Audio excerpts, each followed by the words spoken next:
प्यारे भाई और बहनों, आप सभी को हमारे YouTube चैनल सेवक मिनिस्ट्रीज में स्वागत है। और आज का विषय है, यदि आप अपने बच्चों से सुख पाना है तो ये वीडियो ज़रूर देखें। जब एक बच्चा पैदा होता है तो माँ बाप बहुत खुश हो जाते हैं, उनसे बहुत प्यार करते हैं, उनके सारे ज़रूरत को पूरा करते हैं, जबकि उनकी ज़रूरत पूरा नहीं होता। वो दुख हो, सुख हो, परेशानी हो, वो बच्चे को अपना सबसे बड़ा धन मान लेते हैं और ज़िंदगी में कुछ भी करने के लिए तैयार हो जाते हैं अपने बच्चों के लिए। लेकिन जब वो बच्चा बड़ा हो जाता है तो वो माँ बाप को छोड़ के अपने रास्ते पे वो चला जाता है। जो सपना माँ बाप देखे थे कि मेरा बेटा बड़ा हो जाएगा, हम बहू लाएंगे और हम लोग नाती पोते के साथ खेलेंगे और हमारे बुढ़ापे में 2 वक्त की रोटी देंगे, लेकिन आज उनके नसीब में नहीं है। इसीलिए मैं आज ये वीडियो बनाया हूँ कि ऐसे हालात आपका ना हो। और ये वीडियो खास करके उन लोगों के लिए जो माँ बाप है, क्योंकि आज खुद ही अपने जो बोने का प्रतिफल वो पा रहे हैं। मेरे कहने का मतलब है, जैसे आप अपने बच्चों की परवरिश करोगे ऐसे ही वो बच्चा आपके संग व्यवहार करेगा। तो आइए आज मैं एक वचन से आप लोगों से बात करना चाहूँगा और वो है नीति वचन 29:17। अपने बेटे को ताड़ना करो, तब उससे तुझे चैन मिलेगा और तेरा मन सुखी हो जाएगा। मेरे भाई और बहनों, यदि हम सुख से रहना है तो हमको अपने बेटे को ताड़ना करना ज़रूरी है। ताड़ना का मतलब ये होता है उनको सही करना, उनको सुधारना, उनको संस्कार सिखाना, उनको शिक्षा देना, उनको समय पड़े तो सुधारने के लिए दंड भी देना चाहिए। लेकिन दुख की बात, आज ऐसा कोई माँ बाप नहीं करते।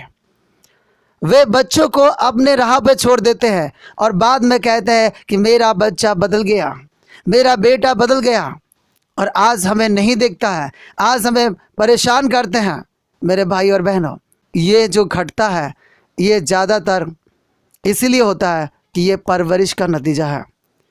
जब कोई बच्चा गलती करता है या जब कोई बच्चा सही ढंग से कोई काम नहीं करता और उसे यदि हम अच्छे रीत से नहीं सिखाते हैं तो क्या है, वो बच्चे वही आदत अपने जीवन में रख लेता है और ना माँ बाप को सम्मान देगा, ना बड़ों को सम्मान देगा। वो अपने मन का मालिक बन के जो उसके मर्जी में आए वही काम वो करेगा, जो आज आप लोग देखते होंगे।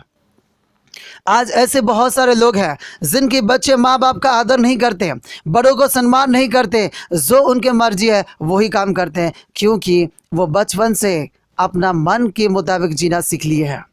तो मेरे भाई और बहनों, इस बारे में आपको चिंता करने की कोई ज़रूरत नहीं है।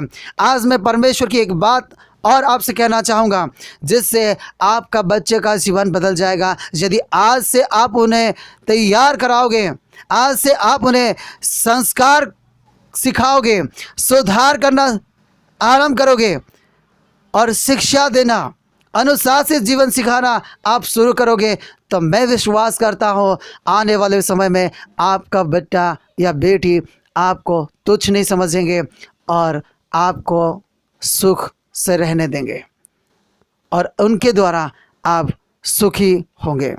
तो मेरे भाई और बहनों, आज हम क्या अपने बच्चों को सिखाएं? व्यवस्था विवरण उसका 4:10 में लिखा हुआ है, अपने बाल बच्चों को भी यही सिखाएं।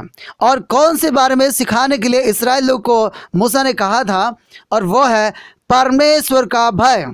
तो मेरे भाई और बहनों, आप यदि परमेश्वर से प्रार्थना करके या पास्टर के सहायता लेके या खुद परमेश्वर का भय मानना सीख के अपने बच्चों को परमेश्वर का भय सिखाओगे तो वो जिंदगी में कभी आपको दुख नहीं देगा, क्योंकि जो परमेश्वर का भय मानते हैं वो पाप से अलग रहते हैं और वे कभी ऐसे काम नहीं करेंगे जो माता पिता का लज्जा का कारण बनेगा, माता पिता का रोने का कारण बनेगा। वे सिर्फ वही काम करेंगे जो परमेश्वर को प्रसन्न करता है और माता पिता का सम्मान बढ़ाता है और लोगों की भलाई होता है।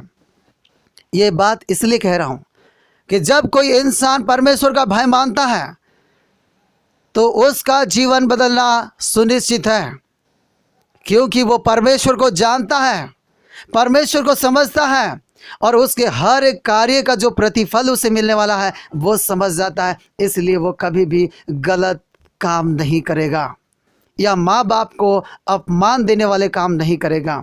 तो मेरे भाई और बहनों, अपने बच्चों को बचाने के लिए और अपने जीवन में सुखी रहने के लिए आप लोग परमेश्वर के भय को सिखाना शुरू कर दीजिए।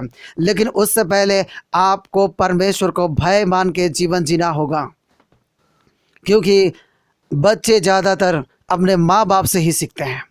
तो मेरे भाई और बहनों, यदि आप अपने बच्चों से सुख पाना चाहते हो, बुढ़ापे का लाठी वो बने ये चाहते हो, और आपको 2 वक्त की रोटी और खुशी से 2 बात कहे और आपके संग रहे, आप ये चाहते हो, तो आज से ही अपने बच्चों को परमेश्वर को भय मानने का सिखाना आरंभ कर दीजिए। परमेश्वर इस वचन से आप सबको आशीष दे। आमीन।